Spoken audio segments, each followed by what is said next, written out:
మహాగణాధిపతయే నమః. ఓం గురుభ్యో నమః. ఓం శ్రీమాత్రే నమః.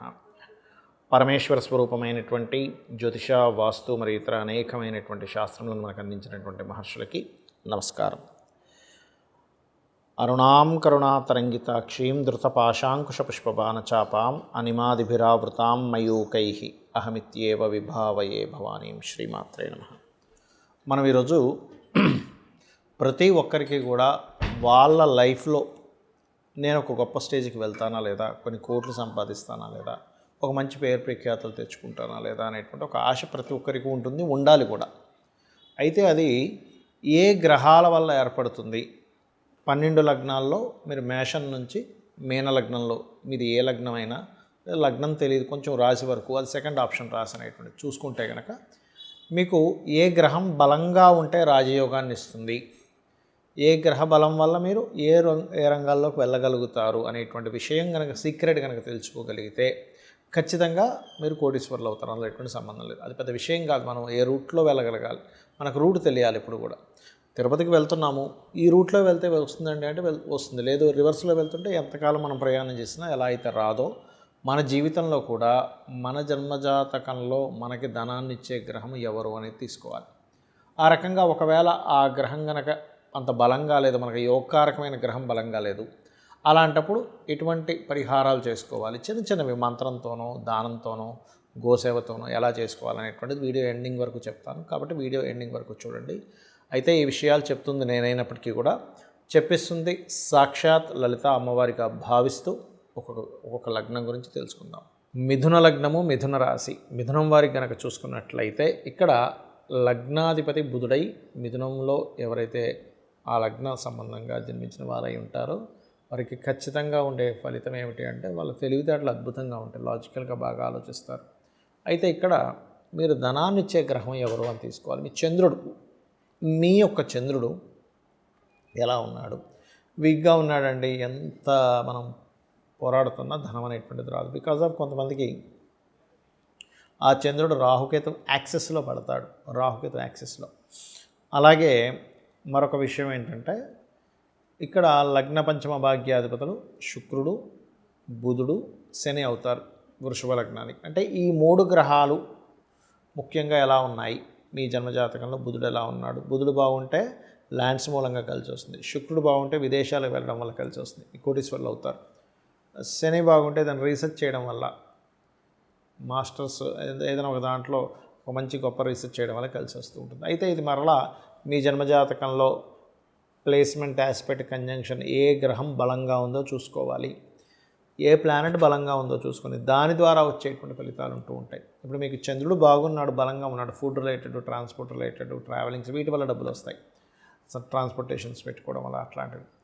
అలా మీకు ప్రతి ఒక్కరికి కూడా పూర్వజన్మ కర్మ అనేటువంటిది ఒకటి ఉంటుంది. సో కుజుడు గనక పూర్వజన్మ కర్మకారకుడు అవుతున్నాడు కాబట్టి మీరు ఎట్టి పరిస్థితుల్లో గొడవల జోలికి వెళ్ళకూడదు. మీ స్వరూపం తెలివిగా చేసేది, అక్కడ తెలివిగా చేసేటువంటి స్వరూపం ఉన్నప్పుడు మీరు అనవసరంగా గొడవల జోలికి, ఘర్షణల జోలికి, అంటే పూర్వజన్మ కర్మను యాక్టివ్ చేసినప్పుడు ఏమవుతుందంటే నెగిటివ్గా యాక్టివ్ అయింది అనుకోండి. ఒక్కోసారి అది పాజిటివ్గా యాక్టివ్ అయితే నో నీడ్ టు వరీ, కానీ నెగిటివ్గా యాక్టివ్ అయ్యింది, అప్పుడు జరిగే ఫలితం ఏమిటి అంటే దానివల్లే మీరు అదృష్టాన్ని కోల్పోతుంటారు.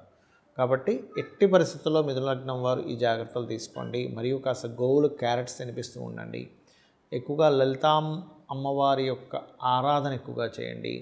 అయితే ఇది శుక్రుడు, పంచమాధిపతి శుక్రుడు ఎక్కడున్నాడనే దాన్ని బట్టి అలా ఆరాధించాలి కూడా ఉంటుంది. ఒక్కోసారి శుక్రుడు 4లో ఉంటే నీచంలో ఉన్నాడు అనుకోండి, అప్పుడు సూర్య ఆరాధన ఎక్కువగా చేస్తూ ఉండాలి. అది ఒక్కొక్క లగ్నానికి, అంటే మీ యొక్క లగ్నం నుంచి శుక్రుడు ఎక్కడున్నాడు, ఇప్పుడు అదే వృశ్చిక రాశిలో ఉన్నాడు, సుబ్రహ్మణ్యేశ్వర స్వామి, దత్తాత్రేయుడు ఆరాధన, పంచమాధిపతి. దాని మీద నేను మీకు వీడియోలు చేస్తాను ఎప్పుడైనా కూడా, దాన్ని సపరేట్గా చూద్దాము. కాబట్టి ఇవి చేయండి, ఖచ్చితంగా మీకు బాగుంటుంది. ఇక్కడ ఏంటంటే మనకి ఏ ప్లానెట్ పాడైంది అనేది ముఖ్యంగా తెలుసుకోవాలండి ఎప్పుడు కూడా. ఎలా అయితే మనం చూడండి మన బాడీలో, మన బాడీ పార్ట్స్లో కూడా ఫలానా వైటమిన్స్ తగ్గాయి అన్నప్పుడు మనం ఏం చేస్తాం, ఆ వైటమిన్ తగ్గిన దాన్ని తీసుకుంటాం. లేకపోతే పలానా ఫుడ్ వల్ల మీ హెల్త్ పాడవుతుంది అన్నప్పుడు దాన్ని అవాయిడ్ చేస్తాం, అంతే కదా. బాగా షుగర్ ఉంది, రైస్ ఎక్కువ తినకండి, కార్బోహైడ్రేట్స్ విపరీతంగా వచ్చేస్తాయి, దానివల్ల ఇబ్బంది వస్తుంది, అప్పుడు రైస్ని అవాయిడ్ చేస్తాం, కాస్త కూరలు ఎక్కువ తింటాం.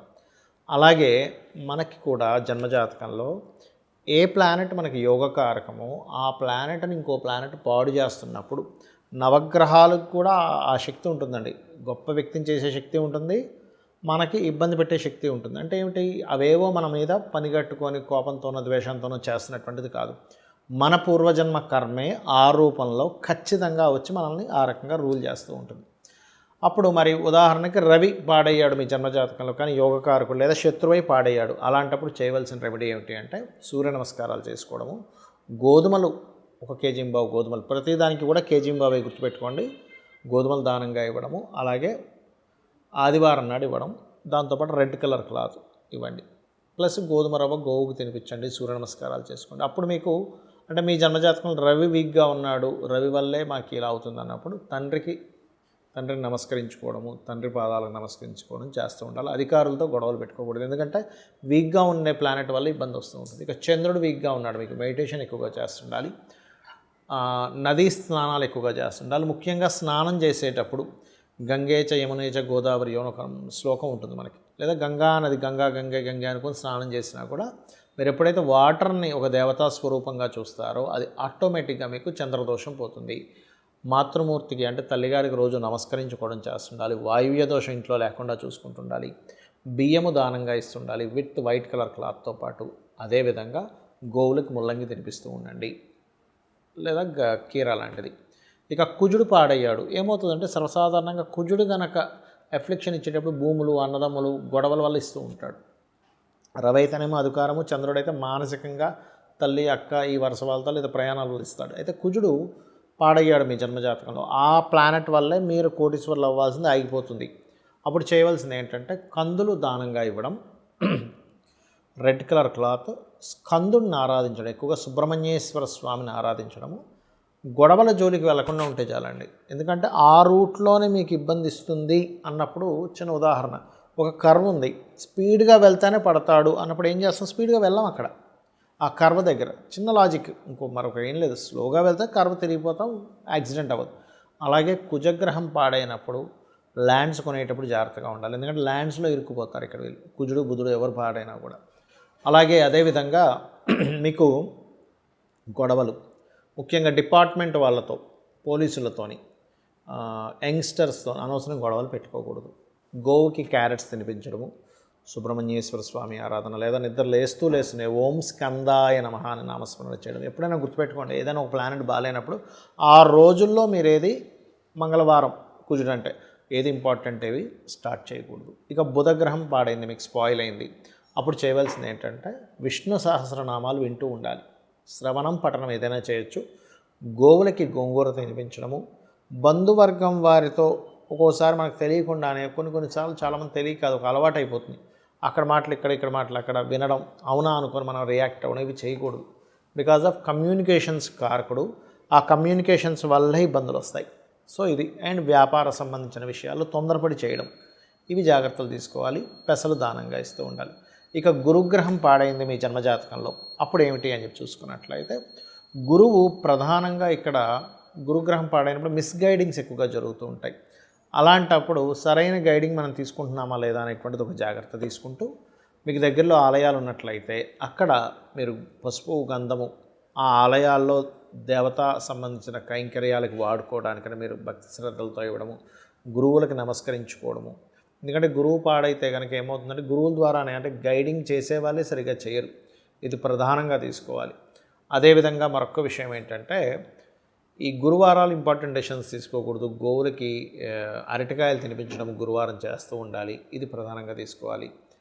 అదేవిధంగా కొన్నిసార్లు ఏంటంటే మీకు ఇష్టం వచ్చిన, అంటే చాలామంది తెలియక ఏంటంటే ఒకదానికొక ఇవి చేస్తూ ఉంటారు, కొన్ని దేవతా సంబంధించిన విషయాల్లో కానీ తెలియక. కొంతమంది చూడండి కొన్ని నియమ నిబంధనలు తెలియక ఏదో దేవతా సంబంధించిన ప్రారంభిస్తూ ఉంటారు, దానికి కొన్ని నియమాలు ఉంటాయి. అవి ముఖ్యంగా శుక్రగ్రహం పాడైతే సర్వసాధారణంగా స్త్రీ శాపం శుక్రగ్రహం వల్ల వస్తూ ఉంటుంది.